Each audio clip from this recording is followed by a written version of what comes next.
ان کے ایمبیسیڈر ہو آپ. اور خاص طور پر رمضان میں آپ دیکھنا کئی محلوں میں جہاں تمہاری شباشی ہو رہی ہوتی ہے، رات کی رونقیں، اور اس شہر میں خاص طور پر جو چکا چوند روشنی ہے اس کو دیکھنے کے لیے بہت سارے لوگ آتے ہیں، بلکہ دوسرے ہی زیادہ آتے ہیں. ہو سکتا ہے کھانے پینے آتے ہوں، موج مستی بھی مقصد ہو سکتی ہے، لیکن میرے عزیزوں ان دنوں میں تمہارے اخلاق و کردار بہت اہمیت کے حامل ہوتے ہیں. اس وقت تم حضور پاک صلی اللہ علیہ وسلم کے ریپریزنٹیٹیو ہو. رمضان کو اس طرح سے گزار کر کے دکھاؤ کہ آج بھی ہمارے اندر اسپریچولیٹی، روحانیت کیسی ہے. ہم کھانے پینے کے لیے پوری رات گزارنے والے لوگ ہی نہیں ہیں. کھانا پینا تو زندگی کا ایک چھوٹا سا حصہ ہے. ہم آئے ہیں یہاں اپنے رب کو راضی کرنے کے لیے. اسلام کا یہ عظیم میسج اور اسلام کا یہ عظیم پیغام پہنچانے کا ذریعہ ہے. کتنے ایسے لوگ ہیں جو ہم سے رابطہ کرتے ہیں. میرے عزیزوں سچ بتاؤں، جو ہمارے دین میں نہیں ہے وہ پیاسے ہیں. بہت سارے لوگ، مرد حضرات بھی، عورتیں بھی، لڑکے بھی اور لڑکیاں بھی، دور دراز سے وہ کسی نہ کسی طرح سے کانٹیکٹ کرنے کی کوشش کرتے ہیں کہ ہماری روح بہت پیاسی ہے، ہماری روح بہت پیاسی ہے. اور ہم اپنی روح کی سیرابی ڈھونڈتے ڈھونڈتے عمر بتا چکے ہیں، لیکن ہم نے آپ کے بیان سنے یا پھر اسلام کی یہ ساری چیزیں دیکھی ہیں تو روح کو سکون سا نظر آتا ہے، سکون سا نظر آتا ہے. ان لوگوں کو جو آتما کی شانتی کہیں نہیں ملتی، میرا چیلنج ہے وہ رب ذوالجلال کے سجدے میں انہیں سارا سکون مل جائے گا. اس لیے کہ بنایا ہوا پالنہار حقیقی کا یہ جسم ہے، اللہ کا بنایا ہوا یہ جسم ہے. اور اسی نے قرآن میں یہ فرمایا الا بذکر اللہ تطمئن القلوب، آگاہ ہو جاؤ اللہ کے ذکر میں ہی تمہارے دلوں کا سکون ہے، اللہ کے ذکر میں تمہارے دلوں کا اطمینان ہے. اور یہ اطمینان کرنے کے لیے تو رمضان ہے. آپ دیکھنا یہاں سے اسی آدمی کا بھاگنے کا من کرتا ہے مسجد سے جس کا دل کالا ہو چکا ہوتا ہے، جس کا دل پتھر سے سخت ہو گیا ہو. وہ گن رہا ہوتا ہے، گھڑی کی سوئیاں دیکھ رہا ہوتا ہے کہ کب اٹھوں یہاں سے بھاگوں. لیکن جس کا دل اللہ سے لگ گیا ہے وہ تو ظہر کے بعد عصر کا انتظار کر رہا ہوتا ہے.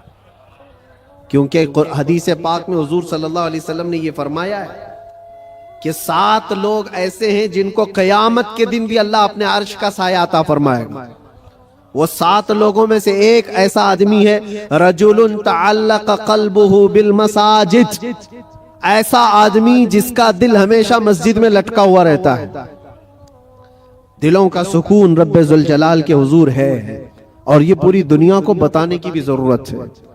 آج نفسا نفسی کا دور ہے، مادیت پرستی ہے. لوگ آج چاہے وہ جتنے بھی چمتکار دیکھ کر کے بھاگیں، لیکن میرا ایک یقین ہے میرے عزیزوں، روح کا سکون انہیں کہیں نہیں ملتا. پیسے بھی برباد کیے ہوئے بہت سارے لوگ ہیں، دولت کو بے حساب خرچ کر کے اپنا آرام ڈھونڈنے والوں کو بھی میں جانتا ہوں، لیکن پھر بھی ان کو وہ روحانی سکون نہیں ملتا. کیونکہ ہمیں یقین ہے کہ یہ پوری جو باڈی ہے، یہ پورا جو جسم ہے، کسی اور نے نہیں بنایا، اللہ رب العزت نے بنایا. اور وہی بہتر جانتا ہے، اور اسی کی طرف سے اگر قلب کو سکون ملا تو مل سکتا ہے، باقی کوئی طاقت تمہیں سکون نہیں دے سکتی، کوئی طاقت نہیں. کوریا کا ایک شخص بہت مالدار، بلکہ میں آپ کو بتاؤں ملک کا ایسا مالدار جو ملک کی حکومتیں بدل دیتا. میں پورے نام کے ساتھ تفصیل میں نہیں جا رہا ہوں، لیکن وہ ایک بہت بڑی موبائل کمپنی کا مالک، پوری دنیا کو موبائل پہنچایا، ساری چیزیں کیا، لیکن اس کا آخری وقت آپ اگر مطالعہ کرو گے تو بیچارہ ایسا بستر پر آ گیا کہ ایک روٹی اس کے حلق میں نہیں جا پاتی تھی. اس کا بیٹا اس کی جگہ لیا، لیکن ڈاکٹرز کی جو فیس بتائی جاتی ہے نا، جو خرچہ ہوتا ہے، وہ ایک ڈاکٹر کو پر ڈے وہ لوگ 1 کروڑ روپے خرچ کرنے کو تیار تھے کہ کوئی اس کو بستر سے اٹھائے بٹھائے. مال کی کوئی کمی نہیں. سمندر جیسا ان کے پاس پیسہ، ان کا حساب نہ ہو، بے حساب، لیکن ایک شخص کو بستر سے اٹھانے کے لیے وہ ساری دولت خرچہ کرنے کو تیار ہے۔ لیکن کوئی ڈاکٹر 4 سال تک اس بندے کو اٹھا نہیں سکا، وہ کوما کی حالت میں رہا۔ جس حالت میں رہا، 4 سال کے بعد کروڑوں کی فیس لے کر ڈاکٹروں نے ہاتھ اٹھا دیا اور کہا یہ ہمارے بس کا کام نہیں ہے، ختم ہو چکا ہے۔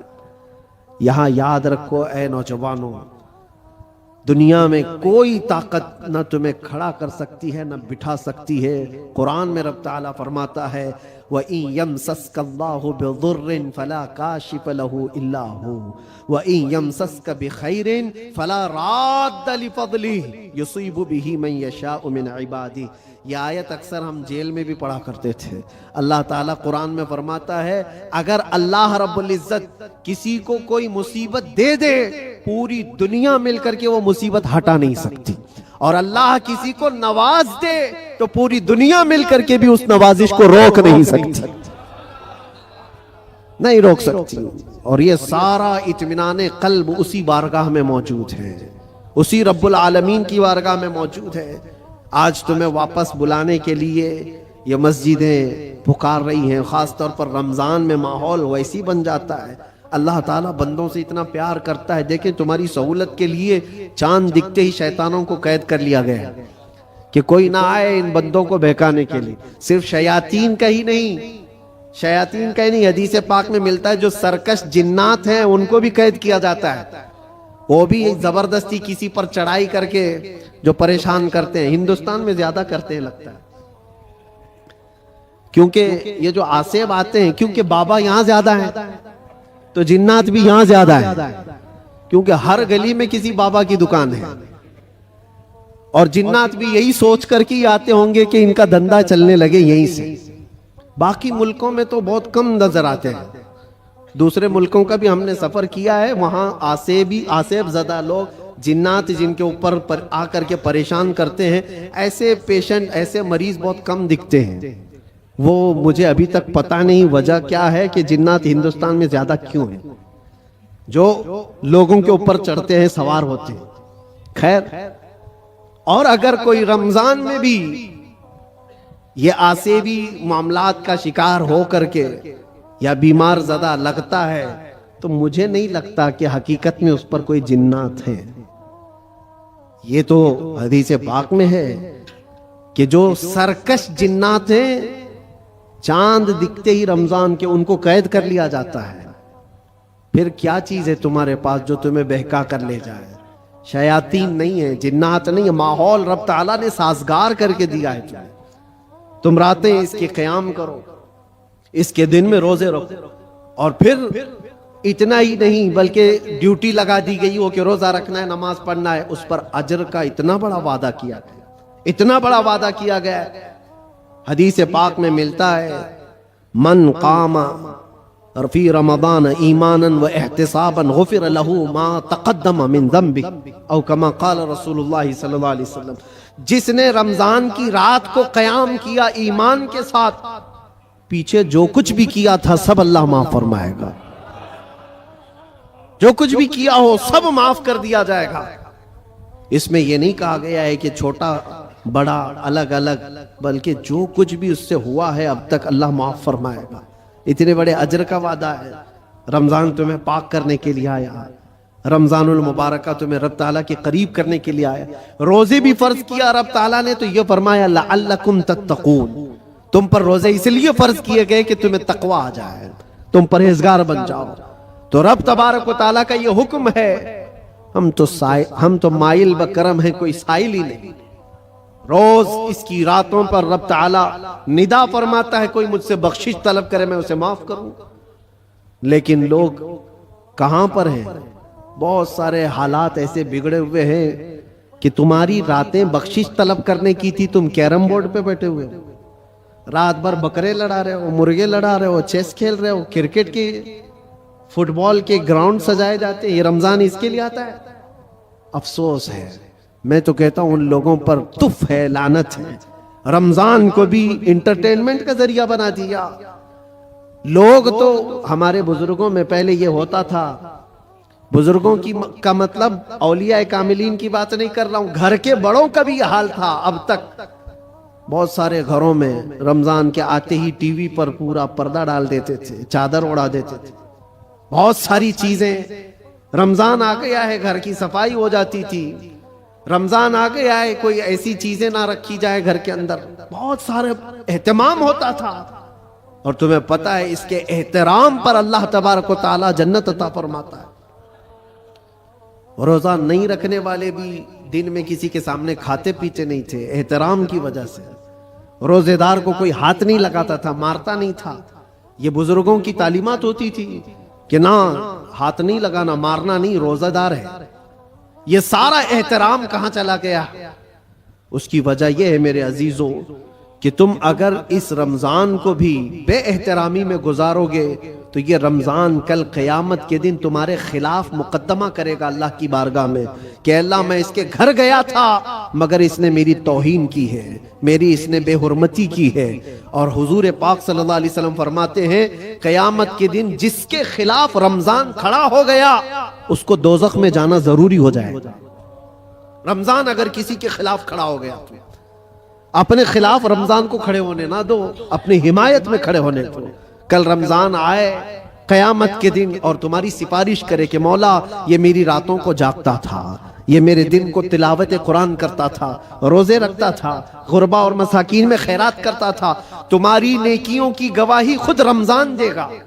اور حضور نے یہ بھی فرمایا کہ جس کے حق میں قرآن اور رمضان سفارش کر دے اس کا جنت میں جانا واجب ہے۔ عزیزان گرامی وقار، بس میں خلاصہ کلام صرف اتنا عرض کرنا چاہوں گا کہ دین جو تم تک پہنچا ہے اس چیز پر آج خاص توجہ کے ساتھ میں عرض کرنا چاہتا ہوں۔ یہ بڑی مشقتوں کے ساتھ تم تک پہنچا ہوا ہے، یہ نہیں کہ پھولوں کی سیج پر سج کر تمہارے گھر میں آ گیا۔ بہت مشقتیں اٹھائی گئی ہیں اس کے پیچھے، دین تمہارے گھروں تک جو پہنچا ہے، یہ اذانیں جو سلامت ہیں، یہ جو نمازوں کی روحانیت اور یہ جو نورانیت باقی ہے، اس پر بزرگوں کی قربانیاں ہیں، بہت ساری قربانیاں ہیں۔ اس دین کے اس اصل چہرے کو باقی رکھنا آج ہر جوان کی ذمہ داری ہے۔ تم کیا سمجھتے ہو یہاں مائک پر بیٹھے ہوئے مولانا صاحب ان کی ذمہ داری ہے اسلام کی تبلیغ کرنا؟ بلکہ ہر مسلمان پر یہ ذمہ داری ہے وہ اپنے اخلاق و کردار سے اسلام کا ریپریزنٹیٹیو ہے۔ تمہاری ذمہ داری ہے اس کو صحیح سلامت بچا رکھنا اپنے گھروں میں۔ دوسرے کیا کیا کر رہے ہیں اس کی طرف ابھی چھوڑ دو، کیڑے ویسے ہی مر جائیں گے۔ موسم پر کیڑے آتے ہیں، ہوتا ہے نا، کوئی ایک موسم آتا ہے بارش سے پہلے بہت کیڑے دکھتے ہیں، کوئی علاج ہی نہیں ہوتا۔ کیا کیا جائے، ان کا علاج اتنا ہی ہوتا ہے موسم جائے تو ختم ہی ہوتے ہیں۔ ویسے ہی اسلام کے متعلق، قرآن کے متعلق، نبی پاک صلی اللہ علیہ وسلم کی ذات کے متعلق ہرزہ سرائی کرنے والے، دشمنی پیدا کرنے والے ہر زمانے میں آتے ہیں، لیکن ان کا ایک خاص موسم ہوتا ہے، اس کے بعد پھر اسلام اسی آب و تاب کے ساتھ چمکتا رہتا ہے۔ اسلام ویسے ہی چمکتا رہے گا، نہ اس کو چنگیز ہلا پایا، نہ اس کو ہلاکو ہلا پایا، نہ اس کو بڑے بڑے طاقتور ہلا پائے۔ 50 لاکھ لوگوں کا جس نے قتل کیا، چنگیز وغیرہ جو تاریخ آپ دیکھیں، 50 لاکھ سے زیادہ لوگوں کا قتل جنہوں نے کیا، یہی سوچ کر کے کیا تھا نا اس دھرتی سے پورا مٹا دیا جائے، صفحہ ہستی سے ختم کر دیا جائے۔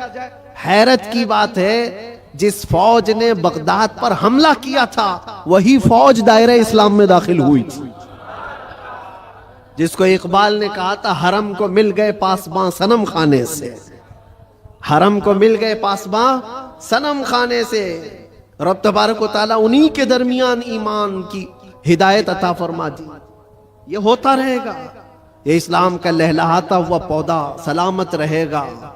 اور لوگ جس طرح کے آج حالات جو انوائرمنٹ کریٹ کیا گیا ہے، اس سے تمہارا امتحان ہے، تم گھبرا کر کے اب تم کیا چاہتے ہو؟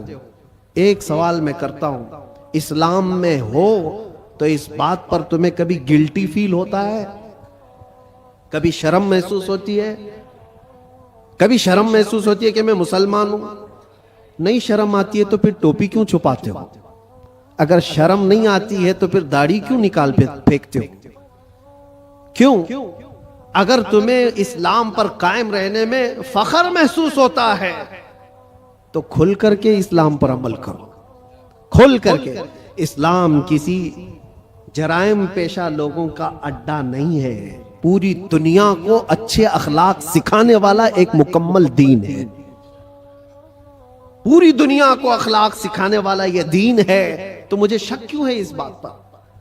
بہت سارے لوگ ابھی آئیں کائیں کرتے ہوئے نیوٹرل بنتے ہیں، میں دیکھ رہا ہوں۔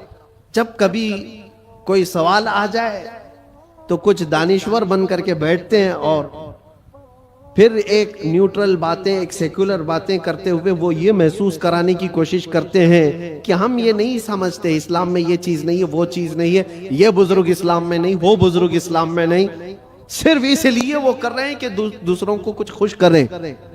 ان بے وقوفوں کو میں بتانا چاہتا ہوں جو کرسیوں پر بیٹھ کر ڈیبیٹ کرتے ہیں اور سیکولر بننے کی کوشش کرتے ہیں، یاد رکھو تم اپنی ناک کاٹ کر کے بھی نیچے رکھو گے تو وہ کبھی راضی نہیں ہونے والے، کبھی راضی نہیں ہوں گے۔ 10 لاکھ سال بھی تم پکار کر کے ان کی جوتیاں چاٹتے رہو، راضی نہیں ہوں گے۔ راضی کرنا ہے تو اللہ اور اس کے رسول کو راضی کرو۔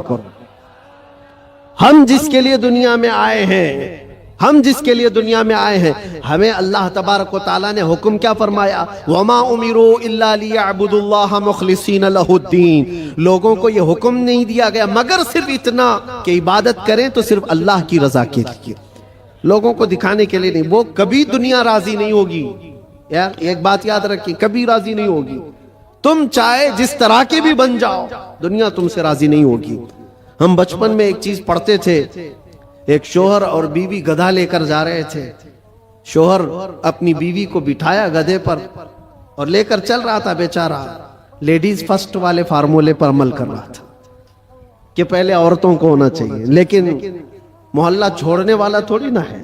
کٹے پہ بیٹھے ہوئے سب کمنٹ پاس کرنے لگے، جورو کا غلام جا رہا ہے، بیوی کا غلام جا رہا ہے۔ ایک حقیقت چیز ہے، اور یہ سن کر کے اس کو بہت برا لگا، اس کی عورت کو اتار دیا، تو اتر جا میں بیٹھوں گا۔ وہ بیٹھ گیا، عورت اس کا رسی پکڑ کر کے چلنے لگی۔ آگے گیا تھا، دوسرے محلے والوں نے پکار کر کہا ظالم آدمی عورت کو چلا رہا ہے، خود بیٹھا ہوا ہے۔ اس کے بعد اس نے کہا کہ رہنے دو، دونوں بیٹھ جاتے ہیں۔ دونوں بیٹھ گئے تو تیسرا ایک محلہ آیا اور کہا کتنے ظالم ہیں، ایک سواری ہے، دو بیٹھے ہوئے ہیں۔ وہ بیچارہ گدھا جھکا جا رہا ہے، اس پر رحم نہیں کرتے لوگ۔ کہا کہ دونوں اتر جاتے، خالی لے کے چلتے۔ چوتھے محلے والوں نے کہا پاگل لوگ ہیں، سواری ہے پھر بھی چل کے جا رہے ہیں، کرے تو کیا کرے آدمی؟ ایک بیٹھے تو لوگوں کو تکلیف، دو بیٹھے تو لوگوں کو تکلیف، نہ بیٹھو تو تکلیف۔ یہ کوئی ایک لطیفہ نہیں، دنیا کا مزاج یہی ہے۔ تم ٹوپی پہنو تو تکلیف، داڑھی رکھو تو تکلیف، سب نکال کر ننگے پھرو تو بھی تکلیف۔ دنیا کبھی تم سے راضی نہیں ہوتی۔ ہاں ایک فارمولا یاد رکھو، جیسے ہو تیسے ہو، پھٹے پرانے کپڑے ہی کیوں نہ ہو، ایک سجدہ کرو مولا راضی ہو جاتا ہے۔ ایک سجدہ کرو مولا راضی ہو جاتا ہے۔ اسی کو اقبال نے کہا تھا، وہ ایک سجدہ جسے تو گراں سمجھتا ہے، 1000 سجدوں سے دیتا ہے آدمی کو نجات۔ جگہ جگہ جھکنے سے تو بہتر ہے، لوگوں کو راضی کرنے سے تو بہتر ہے کہ مولا کو راضی کروں۔ اس لیے کہ قرآن میں کیا پڑھا ہے آپ نے؟ انا للہ و انا الیہ، جس کا ترجمہ کیا ہوتا ہے؟ ہم اللہ کے لیے ہیں اور اللہ ہی کی طرف لوٹنے والے۔ ہر مرنے والے کے دیکھ کر کے پڑھتے ہیں کہ نہیں پڑھتے؟ اس کا مطلب کیا ہے؟ ہم اللہ ہی کے لیے ہیں اور اللہ ہی کی طرف لوٹنے والے۔ قرآن میں کتنی جگہ اللہ نے فرمایا وَإِلَيْهِ تُرْجَعُونَ وَإِلَيْهِ النُّشُورُ، تم اسی کی طرف پھیرے جاؤ گے، اسی کی طرف جمع کیے جاؤ گے۔ جب تمہارا عقیدہ یہ ہے کہ جانا ایک ہی جگہ ہے تو ایرے غیرے نتھو کھیرے کو منانے کی کیا ضرورت؟ جس کی بارگاہ میں سارا فیصلہ ہونا ہے اسی کو راضی کرتے ہیں، اور وہ راضی بہت جلدی ہوتا ہے۔ دنیا جلدی راضی نہیں ہوتی۔ ان کے ساتھ کیا کیا نہیں کرتے ہیں، ہم نے دیکھا ہے بیچارے 40 سال پارٹی میں تھے، اس کے بعد پھر نکال کر ان کو پھینک دیا گیا اور ان کو پتہ نہیں کون سی منڈلی میں بٹھا دیا۔ یہ دنیا ہے، تمہاری خدمتوں کو نہیں دیکھتی. ایک دن اگر تم سے کوئی برائی ہوئی تو پچھلے 40 سالوں پر پانی ڈال دیا جاتا ہے. اور وہ رحمان ہے، وہ رحمان ہے جس کی ایک مثال میں آپ کو بتاؤں. مثنوی شریف میں مولانا روم فرماتے ہیں جنت البقیع میں ایک 80 سال کا بوڑھا رو رہا تھا. کون تھا یہ؟ بانسری بجاتا تھا. لوگوں کو اپنی سریلی آواز سے بجا بجا کر کے دھن میں مست کرتا تھا. اس پر لوگ اس کو پیسے دیتے تھے. زندگی پوری گزری اسی میں، یہ بجانے میں. اور جب بانسری بجاتا تھا تو بہترین لے تھی اس کے پاس، بہترین طرز تھی، اور اس پر لوگ واہ واہ کرتے تھے، پیسے دیتے تھے. لیکن کب تک بجائے گا؟ جب بوڑھا ہوا تو سانس پھولنے لگی. اب وہ لے ٹوٹ جاتی تھی، بھدی لگنے لگی. لوگ تو سنتے بھی نہیں تھے، الٹی سیدھی باتیں کرتے تھے کہ بوڑھا ہو گیا، ابھی یہ بجاتا ہے، اس سے تو ہوتا بھی نہیں ہے. لیکن بیچارے کے پاس اس کے علاوہ کوئی فن تھا بھی نہیں. کرتا تو کیا کرتا؟ اس کی کمائی کا ایک ہی ذریعہ تھا یہ بانسری بجانا، اور اس کو بجا کر کے لوگوں کو خوش کرتا تھا. لیکن جب اس نے دیکھا کہ اب دنیا ایک کوٹی کوڑی بھی دینے کو تیار نہیں، فاقے پہ فاقے آ گئے، مرنے کی حالت آ گئی، 80 سال کی عمر ہے. یہ زمانہ حضرت عمر فاروق کا ہے. اس وقت یہ بوڑھا جنت البقیع قبرستان مدینہ طیبہ کا آیا اور اس بانسری کو اپنے گھٹنے سے توڑ ڈالا، توڑ دیا اور کہا پھینک دیا. کہا اے خالق کائنات، تو نے مجھے پیدا کیا، لیکن اگر میرے حصے میں رزق نہیں ہے تو مجھے موت دے، میں قبرستان میں کھڑا ہوں. میں اب کسی اور پر بوجھ نہ بنوں، میں یہیں مروں اور یہیں سو جاؤں، مجھے معاف کر دے مولا. وہ روتا رہا. جب حالات کا مارا ہوا آدمی مولا کی بارگاہ میں روتا ہے نا تو اس کا دل بھر آتا ہے. حالات کا مارا ہوا جب روتا ہے تو اس کے رونے کی آوازیں آسمانوں کو چیر دیتی. تمہیں اندازہ نہیں، یوں ہی رونے والا الگ ہے، لیکن حالات سے مارا ہوا دل کا ٹوٹا ہوا جب روتا ہے تو اس کی آوازیں ساتویں آسمان کے اوپر جاتی ہیں. رویا، بے انتہا رویا، اور گر کر کے وہیں سو گیا. نہ کھانا ہے نہ پانی ہے، کئی دنوں کا بھوکا ہے. اللہ اکبر. یہ زمانہ ہے حضرت عمر فاروق رضی اللہ تعالیٰ عنہ مسجد نبوی شریف میں ہے، اور وہ پڑھتے پڑھتے حضرت عمر کو اونگ آئی، اور جیسی ہی ان کو اونگ آئی خواب میں رسول پاک تشریف لائے. فرمایا عمر جلدی اٹھو، اپنے گھر سے کھانا پانی لو، اور جنت البقیع میں اللہ کا ایک مہمان کھڑا ہے، اسے کھلاؤ. حضرت عمر گئے، کچھ نہیں دیکھا، کون ہے کیا ہے پتہ نہیں ہے، کون ہے معلوم نہیں. حکم ہوا، گھر گیا، گھر گئے اور توشہ دان لیا، جو کھانے پینے کی چیزیں میسر تھی سب لے کر کے فوراً جنت البقیع آئے. دیکھا کہ کون ہے یہاں پر، اتنی رات گئے، کون بندہ ہوگا. تلاش کرتے کرتے درمیان میں پہنچے تو ایک بوڑھے کو وہاں پر غش کھائے ہوئے پڑا ہوا دیکھا. اس کو اٹھایا، جیسے ہی اٹھایا وہ کانپنے لگا. وقت کا بارعب خلیفہ سامنے کھڑا ہے. وہ قیصر و کسریٰ جس سے کانپتے ہیں وہ عمر فاروق کھڑے ہیں.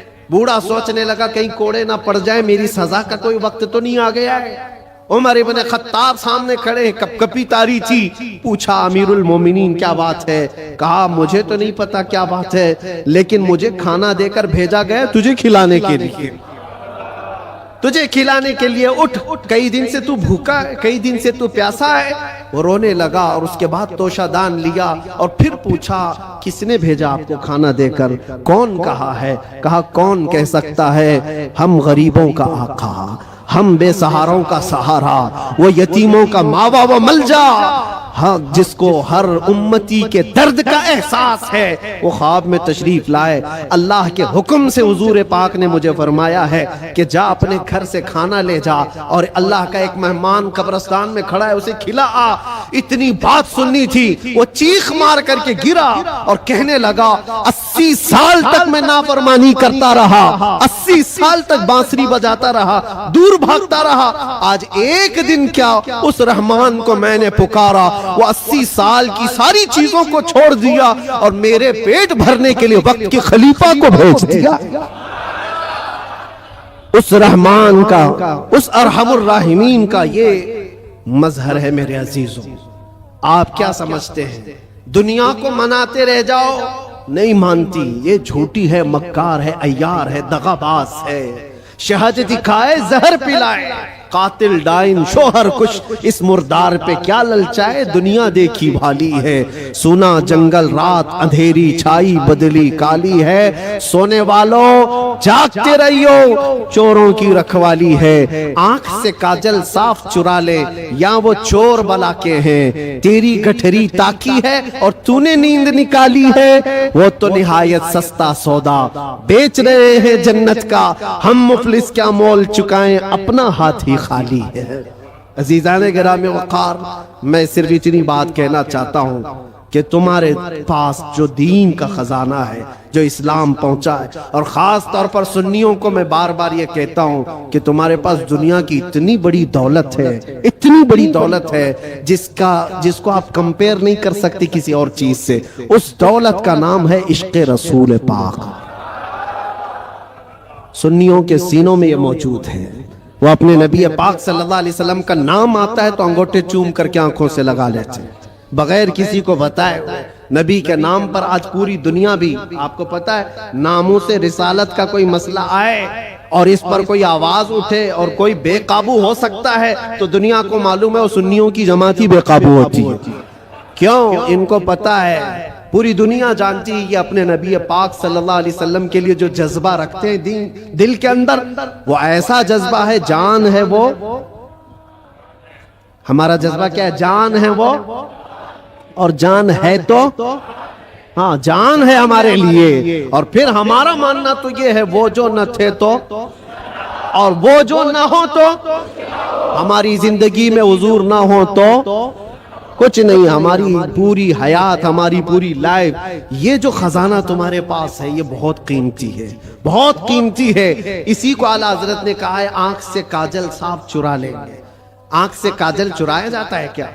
یہ جو لگا ہوا شیشی کا کاجل ہے نہیں، یہ استعارہ ہے، شعر میں کہا گیا مومنو تمہارے پاس جو آنکھ کا کاجل ہے وہ عشق رسول ہے، تمہاری آنکھوں کا وہ نور ہے، اور بہت سارے بھیڑیے گھوم رہے ہیں اسی کاجل کو چرانے کے لیے، تمہارے دلوں سے وہ نکال لیں، تمہاری آنکھوں سے وہ نکال لیں، اور بیچارے کتنے تو بہک گئے، چوری ہو گئے اور چوروں کے ہاتھ میں گر گئے، اور دلوں کے اندر سے حب مصطفیٰ نکلتی چلی گئی۔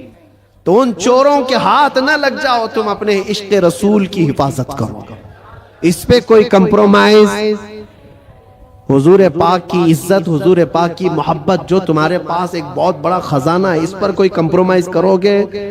نہیں کرو۔ یہ صحابہ کا مسلک ہے، صحابہ کا مذہب ہے۔ مکہ مکرمہ میں ایک صحابی کو سولی پر لٹکا کر کے کفار و مشرکین یہ کہہ رہے تھے، ان کے ناخنوں کو پکڑ سے کھینچ رہے تھے، ان کی ناک کاٹ رہے تھے، کان کاٹ رہے تھے، ہونٹ کاٹ رہے تھے، اور آنکھوں میں گرم سلائیاں پھیر رہے تھے، اور پھر کہہ رہے تھے کہ دیکھو تمہاری جگہ محمد ہوتے تو کتنا اچھا ہوتا، تم آرام کر رہے ہوتے، ان کے نام پر تم کٹے جا رہے ہو، مرے جا رہے ہو۔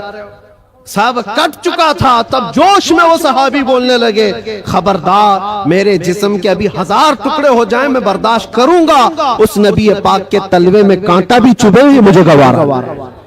یہ دولت جس کی حفاظت، یہ صحابہ کا مسلک ہے، یہ صحابہ کا مذہب ہے، جس کے تم امین ہو، جس کے تم امانت دار ہو۔ آج پوری دنیا وہ چیز کھینچنا چاہتی ہے، حالات جو کچھ بھی ہوں، جب بھی حضور پاک کی محبت کی بات آئے، ساری چیزیں ایک طرف، میرے نبی کی ذات ایک طرف۔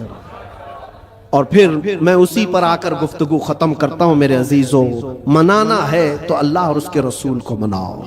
دنیا کبھی تم سے نہ مانے گی، یہ کبھی نہیں مانی تھی، اور جنہوں نے ان کی غلامی کی ہے وہ آج دیکھ رہے ہیں ان کی حالت کیا ہے۔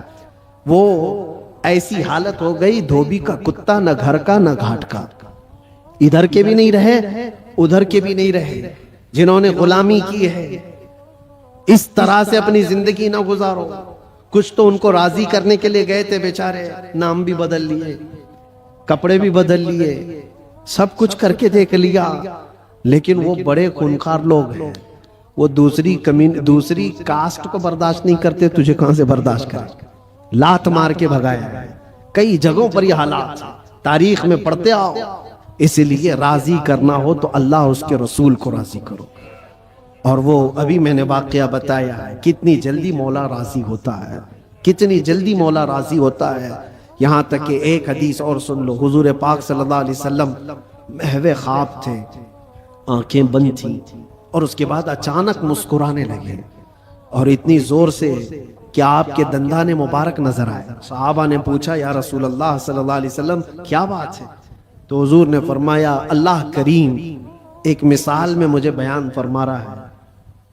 کیا چیز ہے؟ حضور فرماتے میں تم سے پوچھتا ہوں, صحرا میں کوئی آدمی اپنی اونٹنی لے کر ساز و سامان کے ساتھ جا رہا ہو, صحرا ڈیزرٹ میں, اور ڈیزرٹ کا حال ایسا ہوتا ہے کوئی راستہ ہی نہیں ملتا, اگر بھٹک گیا تو موت بھی ہو جاتی ہے, جس کو موج سراب کہتے ہیں. ہر طرف چمکتا ہوا پانی دکھتا ہے, اور جہاں جاتا ہے وہ ریت ہوتی ہے, بالو ہوتی ہے, اور اسی بھٹکنے کے عالم میں اس کی موت بھی ہو جاتی ہے. بہت سارے صحرا کی موت عرب والے جانتے ہیں. حضور پاک صلی اللہ علیہ وسلم صحابہ سے پوچھتے ہیں اگر کوئی بندہ صحرا کا سفر کر رہا ہے, ساتھ میں کھانا پانی اور اونٹنی ساتھ میں سفر کے سواری ہے, لیکن بیچ راستے میں ایک جگہ پہنچا جہاں اسے نیند آئی اور سو گیا, اس کی اونٹنی بھی غائب اور اس کا ساز و سامان بھی ختم. جب اٹھا تو پریشان. اب یہ عرب کے لوگ بہتر جانتے ہیں صحرا میں کسی کے کھانا پانی ختم ہو جائے, سواری چلی جائے تو اس کا کیا حال. وہ بندہ جب نیند سے اٹھا تو ہر جگہ ڈھونڈا, اس کی اونٹنی کہیں نہیں ملی, اس کا کھانا پانی کہیں نہیں ملا, ہر جگہ سے ڈھونڈ ڈھونڈ کر تھک گیا, موت کے قریب تھا, موت کے قریب تھا. پھر اچانک اس کو نیند لگی. ایک دن گزرا کہ 2 دن, جو بھی ہے موت کے قریب تھا, نیند آ گئی. تھوڑی دیر کے بعد آنکھ کھلی تو اس کی اونٹنی بھی سامنے ہے, کھانا بھی سامنے. اب سنو یہ مثال ہے. حضور پاک صلی اللہ علیہ وسلم فرماتے ہیں صحابہ سے, اے میرے صحابہ بتاؤ اس صحرا میں چلنے والے مسافر کو کتنی خوشی ہوگی اپنا کھویا ہوا اونٹ مل جائے, اپنا کھویا ہوا کھانا مل جائے, اس کی جان میں جان آئے, کتنی خوشی ہوگی. صحابہ کہتے ہیں یا رسول اللہ اس کی زندگی کی سب سے بڑی خوشی ہے وہ کہ موت کے منہ میں جا چکا تھا, لیکن واپس اس کا کھویا ہوا اونٹ بھی ملا, کھانا بھی ملا. اس کی خوشی کو تو کوئی نہیں پہنچ سکتا. حضور پاک صلی اللہ علیہ وسلم فرماتے ہیں بلا تشبیہ و بلا تمثیل, یہ مثال کے لیے حضور نے فرمایا اے میرے صحابہ جب ایک بندہ بھٹک جاتا ہے, گناہوں میں لگ جاتا ہے, اور پھر جس دن وہ توبہ کر کے واپس آتا ہے, اس مسافر کو جتنی خوشی نہیں ہوئی مولا کو اس سے زیادہ خوشی ہوتی ہے. میرا بھٹکا ہوا بندہ میرے پاس واپس آ گیا ہے, میرا بھٹکا ہوا بندہ میرے پاس واپس آ گیا. رب تبارک و تعالیٰ خوشی کا اظہار فرماتا ہے. اس لیے اے نوجوانوں, رب تبارک و تعالیٰ کی رحمت تو تمہیں تھامنے کے لیے ہمہ وقت ہے, ہمہ وقت تیار ہے, لیکن آپ اس سے دوڑے دوڑے بھاگ کر کے ان راتوں کو اگر کیرم میں, مرغے لڑانے میں, بکرے لڑانے میں اور دنیا بھر کے انٹرٹین میں گزارتے ہو تو یہ کتنی بڑی بدنصیبی ہے. اس رب تبارک و تعالیٰ کے حضور حاضر ہو کر کے اپنی بخشش طلب کرو. بس اسی کے ساتھ میں خاتمہ کرتا ہوں اپنی گفتگو کا. اور ایک بات, اسلام اور دین جو تمہارے گھروں میں, اس کی حفاظت تمہارے کندھوں پر ہے. ہر گھر میں ذمہ داری ہے اپنے بچوں کو یہ سکھا کر کے جاؤ دین ہمارے گھر میں جو آیا ہے وہ انٹرنیٹ سے نہیں آیا ہے, یہ بزرگان دین کا فیض و کرم ہے جو ہم تک یہ دین پہنچا ہے. ان کے طور طریقوں کو زندہ رکھو. یہ جو ہماری مسجدوں میں گاہے بگاہے یہ پروگرام ہیں, رات کے رمضان المبارکہ کی عطا کراتے ہیں, شب میلاد, جو بھی ہے یہ دین کا چہرہ باقی رکھنے کی کوشش کی گئی ہے. اس کو زندہ رکھنا ہمیشہ, اس لیے کہ انٹرنیٹ پر بھی بہت سارے چور آئے ہوئے ہیں, نئے نئے چیزیں لا کر کے تمہارے ایمان کو لینا چاہتے ہیں. آنکھ سے کاجل صاف چرا لیں گے, اور ایسے بہت آئے, حدیث نمبر یہ, حدیث نمبر یہ, حدیث نمبر یہ, آیت نمبر یہ, آیت نمبر یہ, آیت نمبر یہ. صاحب نے نوجوان کو ایسا لگتا ہے کیا ریفرنس دیتا ہے, کتنا دماغ ہے اس کا. اس سے زیادہ دماغ تو وہ میڈیکل سٹور پہ کھڑا ہوا بندہ ہے جس کو ہر دوائی پتہ ہے کہاں رہتی ہے, چٹی دیکھا سیدھے جا کے لا کے دیتے. اس کا کام ہے, وہ اس میں ماہر ہے. اس طرح سے اگر کسی کو صرف اور صرف یہ دیکھ رہے ہو کہ صرف ریفرنس دیتا ہے, نمبر بولتا ہے, تو اس کا مطلب یہ نہیں ہے کہ وہ پورے دین کا ریپریزنٹیٹیو ہے. ضروری نہیں. تم تک جو دین پہنچا ہے معیار یہ دیکھنا کہ اگر غوث و خواجہ کی محبت سلامت ہے, اگر صحابہ و تابعین کی محبت سلامت ہے, تو یہ دین کا صحیح راستہ ہے. اس لیے کہ رب تبارک و تعالیٰ نے بھی یہی فرمایا ہے، دعا یہی کرو اس راستے پر اللہ ہمیں چلا جس پر چلنے والوں پر تو نے انعام نازل فرمایا۔ انعام کس پر نازل ہوا ہے؟ صدیق اکبر پر ہوا ہے، فاروق اعظم پر ہوا ہے، عثمان غنی پر ہوا ہے، حیدر کرار پر ہوا ہے، حسنین کے راستے پر چلنے والے پر انعام نازل ہوا ہے، وہ صحابہ تابعین اولیاء کاملین کے راستے پر چلنے والوں پر انعام نازل ہوا ہے۔ اسی راستے کا نام غوث کا راستہ ہے، اسی راستے کا نام غریب نواز کا راستہ ہے، اسی راستے کا نام مسلک اعلی حضرت ہے۔ اس سے ادھر ادھر آئیں بائیں نہ کرنا۔ اللہ سلامت رکھے دین پاک کو اور عشق رسول کو اپنے گھر میں محفوظ رکھنا ہے تو اس راستے کی حفاظت کرو، اس راستے کی حفاظت کرو، اس چہرے کی حفاظت کرو۔ اللہ کریم کہنے سننے سے زیادہ ہمیں عمل کی توفیق عطا فرمائے، اپنی امت میں شامل فرمایا۔ بہرحال کم از کم اتنا ضرور تھا کہ حضور کے والدین اس دین پر تھے کہ جب نبی نہ ہو تو اللہ تعالیٰ کو ایک ماننے والا ہی اللہ تعالیٰ کے دین پر ہوتا ہے۔ تو حضور کے والدین، حضور کے اجداد، یہ سارے موحد تھے، اللہ کو ایک ماننے والے تھے۔ تو اس آیت کریمہ کے مصداق حضور کے والدین نہیں۔ ہاں جناب ابو طالب کے بارے میں اس طرح کی روایت موجود ہے بخاری شریف کی حدیث پاک میں کہ جناب رسول اللہ صلی اللہ تعالیٰ علیہ وسلم سے حضرت عباس نے پوچھا کہ یا رسول اللہ صلی اللہ علیہ وسلم، آپ کے لیے ابو طالب نے اتنا کچھ کیا، مکے والوں کی دشمنی مول لی، آپ کا اتنا ساتھ دیا، تو یا رسول اللہ اس ساتھ دینے پر انہیں کیا ملا؟ تو رسول اللہ صلی اللہ تعالیٰ علیہ وسلم نے فرمایا کہ میرا ساتھ دینے کے سبب وہ اپنے گھٹنوں تک عذاب میں ہیں، اگر وہ میرا ساتھ نہ دیتے، یعنی میری حمایت ان کے ساتھ نہ ہوتی ان معنوں میں کہ انہوں نے میرا ساتھ دیا، تو پھر وہ اپنے پورے وجود کے ساتھ جہنم میں ہوتے۔ ابو طالب کے ایمان کا مسئلہ یہ مختلف فی مسئلہ ہے، یعنی اس میں اختلاف ہے۔ سرکار اعلیٰ حضرت امام علیہ سنت کا اور جمہور اہل سنت کا موقف یہ ہے کہ آپ نے اسلام قبول نہیں کیا تھا، جبکہ بعض ایمان کے بھی قائل ہیں۔ لیکن جس کا جو موقف ہے یہ ایمان اور کفر کا معاملہ نہیں ہے کہ جو ایمان مانے معاذ اللہ وہ کافر، یا جو ایمان نہ مانے وہ کافر۔ ہمارے علماء نے فرمایا درست عقیدہ یہی ہے کہ ابو طالب کا ایمان ثابت نہیں ہے، لیکن ابو طالب کے ایمان کے متعلق اگر کوئی عقیدہ رکھے تو اس کے عقیدے رکھنے کی وجہ کر اس پر کسی قسم کا کوئی الزام نہیں آئے گا، اور اس مسئلے میں سکوت اختیار کرنا چاہیے۔ بلا وجہ میں اس مسئلے کو لوگوں کے سامنے بیان نہیں کیا جانا چاہیے، کیونکہ بعض ایسی چیزیں ہوتی ہیں جو لوگوں کو بلا وجہ میں اشتعال دلاتی ہیں، اور بعض لوگ جذباتی جملوں کا فائدہ اٹھا کر پھر اپنی زبان تان دراز کرتے ہیں۔ جیسے جناب ابو طالب کے ایمان کا مسئلہ جب ذکر کیا جاتا ہے تو پھر لوگ یہ کہتے ہیں کہ مولا علی کے والد کیا کافر کیسے ہو سکتے ہیں؟ حضرت علی رضی اللہ تعالیٰ عنہ کا جو بابا ہے جس نے حضرت علی کی پرورش کی ہو، اور اس طرح کے دیگر جذباتی جملے، اور ظاہر اسلام جذباتیت کا نام نہیں، قرآن و حدیث کا نام ہے۔ تو جو رسول اللہ صلی اللہ تعالیٰ علیہ وسلم کا فرمان ہے اسی کو قبول کیا جائے گا۔ وما كان استغفار ابراہیم لأبیہ الا عن موعدۃ وعدها ایاہ فلما تبین له انه عدو للہ تبرأ منہ ان ابراہیم لأواہ حلیم۔ اور ابراہیم علیہ السلام کا اپنے اب کی مغفرت کی دعا کرنا صرف ایک وعدے کی وجہ سے تھا جو انہوں نے اس سے کر لیا تھا۔ پھر جب ابراہیم علیہ السلام کے لیے بالکل واضح ہو گیا تھا، بالکل واضح ہو گیا کہ وہ اللہ کا دشمن ہے، تو اس سے بیزار ہو گئے۔ بے شک ابراہیم بہت آہوزاری کرنے والا، بہت برداشت کرنے والا۔ اس آیت کریمہ کا شان نزول یہ ہے کہ ابراہیم علیہ السلام کے چچا کا نام تھا آزر۔ سب سے پہلے اس مسئلے کو سمجھنے کی ضرورت ہے۔ ہمارے ہاں بعض لوگوں نے ابراہیم علیہ السلام کے والد صاحب کو کافر لکھا، ہمارے ہاں سے مراد اسلام کا نام لینے والوں، لیکن اہل سنت کا موقف یہ ہے کہ حضور دو عالم علیہ السلام کے اجداد میں جتنے لوگ آئے، چاہے وہ آقا دو عالم علیہ السلام کے والدین ہیں یا حضور کے اجداد میں ابراہیم علیہ السلام اور آدم علیہ السلام تک، اللہ رب العالمین نے حضور کے تمام تر اجداد کو اہل ایمان بنایا، اور حضور کے اجداد میں کوئی بھی کافر نہیں تھا۔ بعض لوگ حضور علیہ السلام کا شجرہ نسب بیان کرتے ہیں اور جناب آدم علیہ السلام تک شجرہ بیان کرتے ہیں۔ ہمارے علماء نے فرمایا کیونکہ حضور کے والدین میں کوئی کافر نہیں تھا، حضور کے اجداد میں، تو حضور کا شجرہ جو اللہ کے حبیب نے بیان کیا سی وہی بیان کرنا چاہیے۔ تو حضور نے اپنے والد گرامی سے اوپر تک حضرت عدنان تک اپنا شجرہ بیان کیا ہے۔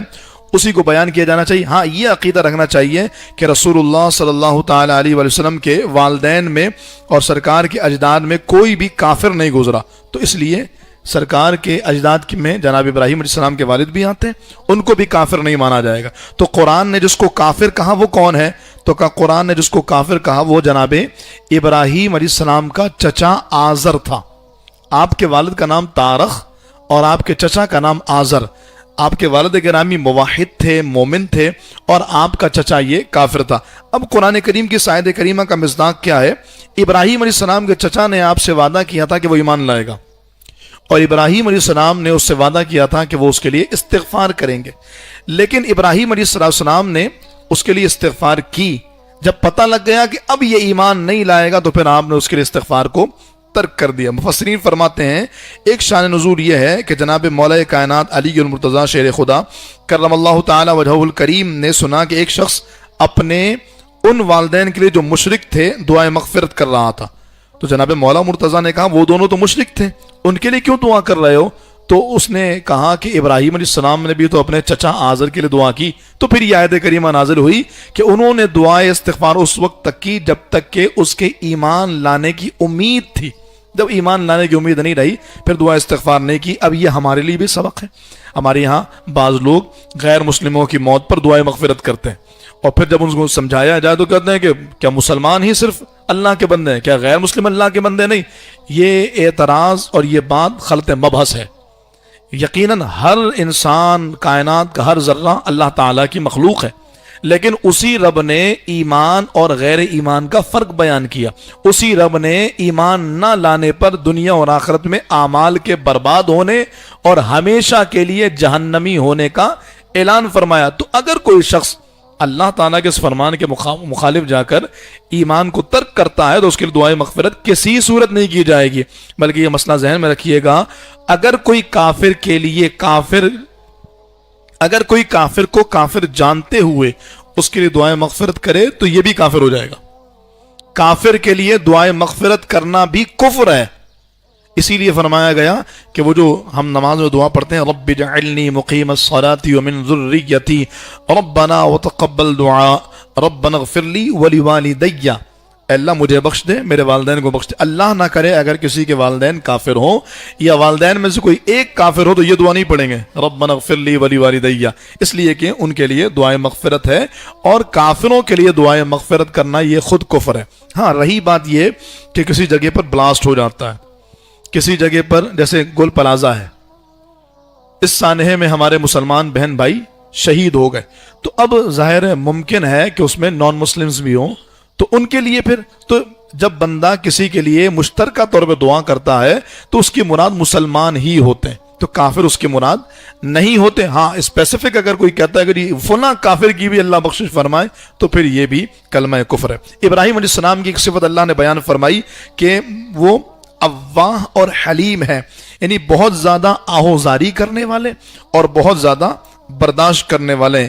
یہ دونوں صفات جناب ابراہیم علیہ السلام کی ہیں, اور یہ مومن کی صفات ہے کہ مومن آہوزاری کرتا ہے, اللہ کی بارگاہ میں فریاد کرتا ہے. ہم نے فریاد کرنے, معافی مانگنے, توبہ کرنے, اللہ کو منانے کے لیے شب برات رکھ لی, حالانکہ اہل ایمان کا وصف یہ ہے کہ جب اسے موقع ملے آہوزاری کرتا ہے, تنہائی میں اللہ کی بارگاہ میں استغفار کرتا ہے. فرمایا جس کی آنکھ سے مکھی کے پر برابر یا مکھی کے سر برابر بھی آنسو اللہ کے خوف سے نکلے ہوں, اللہ تعالیٰ اس پر جہنم کی آگ کو حرام فرما دیتا ہے. اور حلیم سے مراد برداشت کرنے والے. ہمارے ہاں آج اس بات کا بھی بڑا فقدان ہے کہ لوگ برداشت سے عاری ہیں, شوہر بیوی کی بات سے, بیوی شوہر کی بات سے, اولاد ماں باپ کی باتوں سے, اور ماں باپ اولاد کی باتوں سے, اور یوں ایک دوسرے کے ساتھ آگے تک چلتے چلے جائیے. برداشت ختم ہو گئی ہے, قوت برداشت ختم ہے, حالانکہ یہ اہل ایمان کے صفات ہے کہ وہ حلیم ہوتے ہیں, حلم بردباری رکھنے والے, برداشت کرنے والے. آج ہم بیٹھے تھے تو ڈسکس ہوا, کوئی ایک دن بھی ایسا نہیں ہوتا کہ جب طلاق کی خبر نہ آئے کہ فلاں رشتہ ختم, فلاں رشتہ ختم, فلاں رشتہ ختم.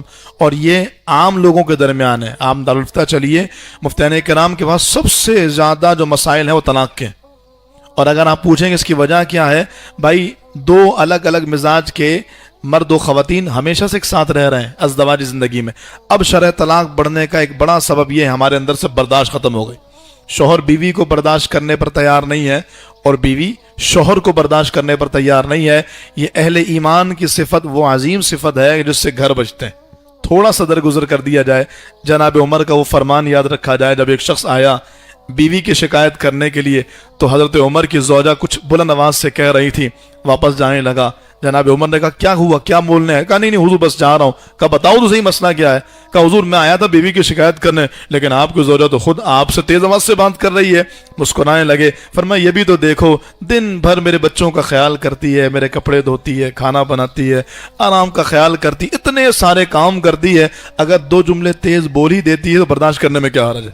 وہ جناب عمر جن سے عالم کفر کانپے, وہ جناب عمر جن کے بارے میں رسول اللہ صلی اللہ تعالی علیہ وآلہ وسلم کے فرمان کے مطابق عمر تمہاری موت پہ اسلام روئے گا, اور جن کے بارے میں انگریز کہتا ہے اگر مسلمانوں کو ایک اور عمر مل جاتا تو پوری دنیا پر اسلام کی اور مسلمانوں کی حکومت قائم ہوتی.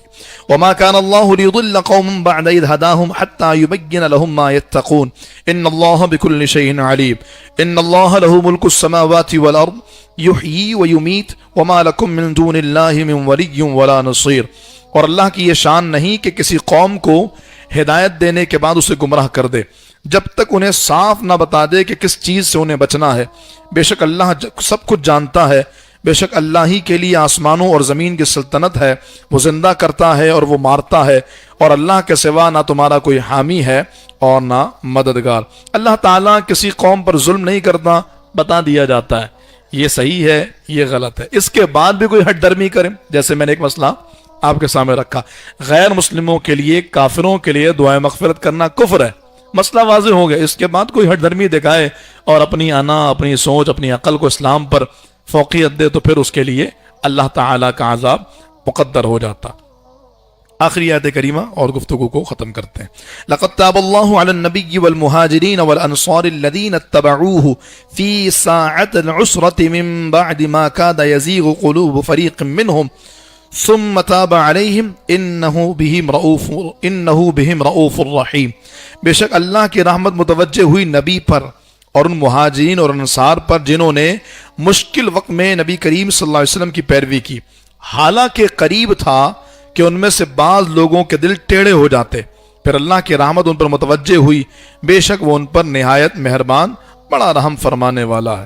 اس آیت کریمہ کا شان نزول غزوہ تبوک ہے, اور غزوہ تبوک کے موقع پر جس کو جیش عسرہ بھی کہتے ہیں, مشکل والی جنگ, اس جیش عسرہ میں حال یہ تھا کہ 10 افراد اور 1 اونٹ باری باری سواری کیا کرتے, ایک کھجور, اور کئی دنوں تک کئی افراد اس ایک کھجور سے اپنا پیٹ بھرا کرتے, اس طرح کہ کھجور کا تھوڑا سا حصہ کاٹا کرتے اور پھر پانی پی کر کے گزارا کرتے, اور یوں کئی دن تک ایک کھجور چلایا کرتے.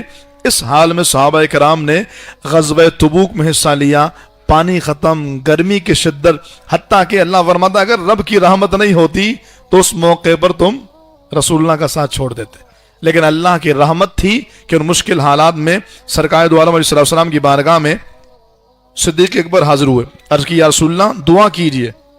تو جناب صدیق اکبر کے اس کہنے پر حضور نے فرمایا ابو بکر تم یہ چاہتے ہو؟ کہا یا رسول اللہ. تو میرے محبوب علیہ السلام نے دعا کے لیے ہاتھ اٹھائے اور بادل اتنے جھوم کر برسے کہ سارا لشکر سیراب ہو گیا اور مسلمانوں کی تنگی دور ہو گئی. ایسے ہی ایک واقعہ کہ جب سرکار غزوہ تبوک سے واپس آ رہے تھے تو مقام جعرانہ میں, جہاں ہم جاتے ہیں عمرے کا احرام باندھنے, جہاں سے روایتوں کے مطابق 300 سے زائد انبیاء کرام نے عمرے کا احرام باندھا, یہ وہ مقام ہے جہاں سے عمرہ کرنا لازم نہیں, یعنی میقات نہیں ہے. مقام جعرانہ سے عمرے کا احرام باندھا جاتا ہے. اگر کوئی آپ کو گائیڈ کرنے والا ہو تو جعرانہ کے مقام پر ہی وہ کنواں آج بھی موجود ہے, اگر جو اس کو بند کر دیا ہے, لیکن اس کے باقیات آج بھی ہیں کہ جب صحابہ کرام بالکل تھک گئے تو اللہ کے حبیب علیہ السلام نے اپنا عصا مبارک مارا اور وہاں سے پانی کے چشمے پھوٹ پڑے, اور حضور علیہ السلام کے اس کے ذریعے اللہ تعالیٰ نے مسلمانوں کی مدد فرمائی. اور پھر اللہ مدد کس کے ذریعے فرما رہا ہے؟ اپنے حبیب کے ذریعے, اور فرمانا تمہارا حامی بھی اللہ, تمہارا مددگار بھی اللہ. گویا مدد اللہ ہی کی ہوتی ہے, وسیلہ اللہ کا حبیب بنتا ہے, اللہ کے اولیاء بنتے ہیں, اور یہی اہل ایمان کا عقیدہ ہے.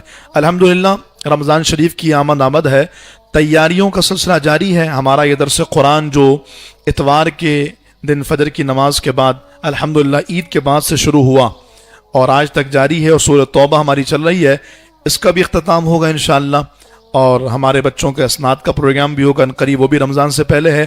اس کے علاوہ جو ہماری بخاری مسجد اور آپ تمام احباب کے لیے خوشخبری ہے وہ یہ ہے کہ انشاءاللہ آنے والے ہفتے کو ہماری مسجد میں مسجد کیمپ کا انعقاد کیا گیا ہے۔ مسجد کیمپ کیا ہے؟ نوجوانوں کو پوری رات کے لیے اللہ کی طرف رجوع کرنے کا موقع فراہم کرنا۔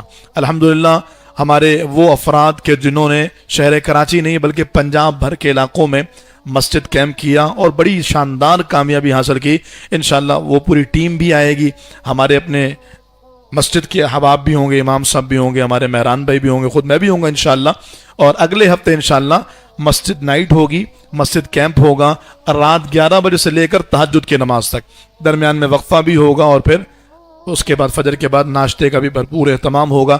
آپ تمام سے گزارش ہے، تمام نوجوانوں سے، دوستوں سے، اس دعوت کو عام بھی کیجئے۔ پوری رات کے لیے ایک اچھوتا پروگرام، محفل میں جانا، نعت خوانی، تلاوت، بیان، سلام، دعا، ختم، یہ ہماری روٹین کا حصہ ہے۔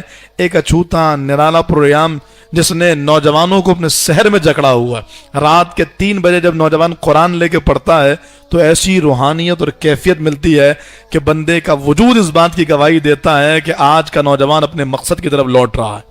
تو بڑے ہوں، بزرگ ہوں، جوان ہوں، آپ کے بچے گھروں پر ہوں، دعوت دیجئے۔ صرف مردوں کے لیے انشاءاللہ اگلے ہفتے رات 11 بجے سے لے کر فجر کی نماز تک، تہجد کی نماز تک انشاءاللہ یہ مسجد کیمپ ہوگا۔ ضرور بھی ضرور شرکت فرمائیے۔ رمضان شریف کا بہت بڑا سلسلہ ہمارا ہے جس میں ہم نے سحر و افطار کا اہتمام، بالخصوص طاق راتوں میں جو ہماری سحری ہوتی ہے اس کا اہتمام۔ اگر آپ احباب میں سے کوئی کسی وقت کی سحری لینا چاہے، افطار لینا چاہے، ہماری معتکفین کا بھی سلسلہ اس بار ہوگا انشاءاللہ، اور بخاری مسجد میں 3 سالوں کے بعد اعتکاف دوبارہ ہو رہا ہے، تو معتکفین کے سحر و افطار کی ذمہ داری اگر کوئی لینا چاہے تو ضرور ہماری انتظامیہ سے، ہمارے امام صاحب سے رابطہ کیجئے۔ یہ بڑا خاص موقع ہے، یہ لمحے زندگی میں بار بار آیا نہیں کرتے۔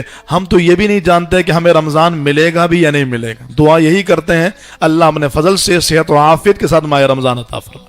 لیکن جو وقت ملا ہے غنیمت جانی، ابھی سے بندے نے ذمہ داری لے لی، پھر زندگی وفا کرے نہ کرے انشاءاللہ نامہ اعمال میں اللہ تعالیٰ اس کا اجر عطا فرمائے گا۔ اللہ تعالیٰ ہم سب کو جو سنا عمل کی توفیق عطا فرمائے، آمین بجاہ النبی الامین وما علیہ الا البلاغ۔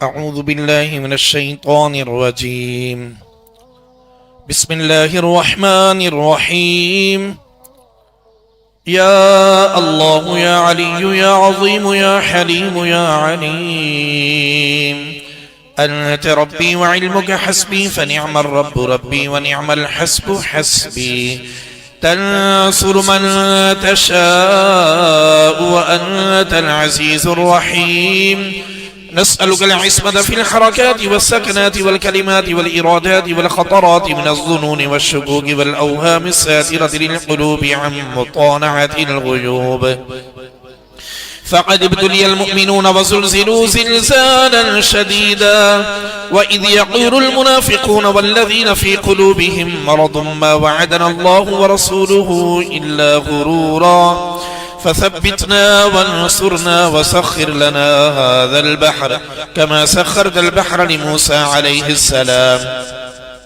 وسخرت النار لإبراهيم عليه السلام، وسخرت الجبال والحديد لداود عليه السلام، وسخرت الريح والشياطين والجن لسليمان عليه السلام، وسخر لنا كل بحر هو لك في الأرض والسماء والملك والملكوت، وبحر الدنيا وبحر الآخرة، وسخر لنا كل شيء يا من بيده ملكوت كل شيء، كافها يا عين صاد، كافها يا عين صاد، كافها يا عين صاد، وانصرنا فإنك خير الناصرين وافتح لنا فإنك خير الفاتحين واغفر لنا فإنك خير الغافرين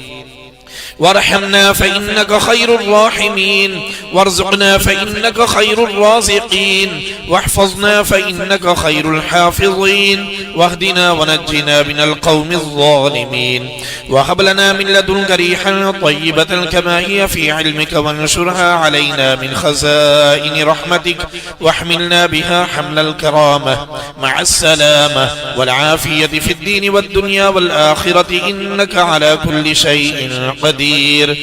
اللهم يسر لنا أمورنا مع الراحة لقلوبنا وأبداننا والسلامة والعافية في ديننا ودنيانا وكن صاحبنا في سفرنا وخليفة في أهلنا واطمس على وجوه أعدائنا وامسخهم على مكانتهم فلا يستطيعون المضي ولا المجيء إلينا ولو نشاء لطمسنا على أعينهم فاستبقوا الصراط فأنى يبصرون ولو نشاء لمسخناهم على مكانتهم فما استطاعوا مضيا ولا يرجعون. ياسين والقرآن الحكيم إنك لمن المرسلين على صراط مستقيم تنزيل العزيز الرحيم لتنذر قوما ما أنذر آباؤهم فهم غافلون لقد حق القول على أكثرهم فهم لا يؤمنون إنا جعلنا في أعناقهم أغلالا فهي إلى الأذقان فهم مقمحون وجعلنا من بين أيديهم سدا ومن خلفهم سدا فأغشيناهم فهم لا يبصرون شاهت الوجوه شاهت الوجوه شاهت الوجوه وعنت الوجوه للحي القيوم وقد خاب من حمل ظلما طاسين طاسيم ميم حاميم عين سين قاف مرج البحرين يلتقيان بينهما برزخ لا يبغيان حاميم حاميم حاميم حاميم حاميم حاميم حاميم حم الأمر وجاء النصر فعلينا لا ينصرون حاميم تنزيل الكتاب من الله العزيز العليم غافر الذنب وقابل التوب شديد العقاب ذي الطول لا إله إلا هو إليه المصير.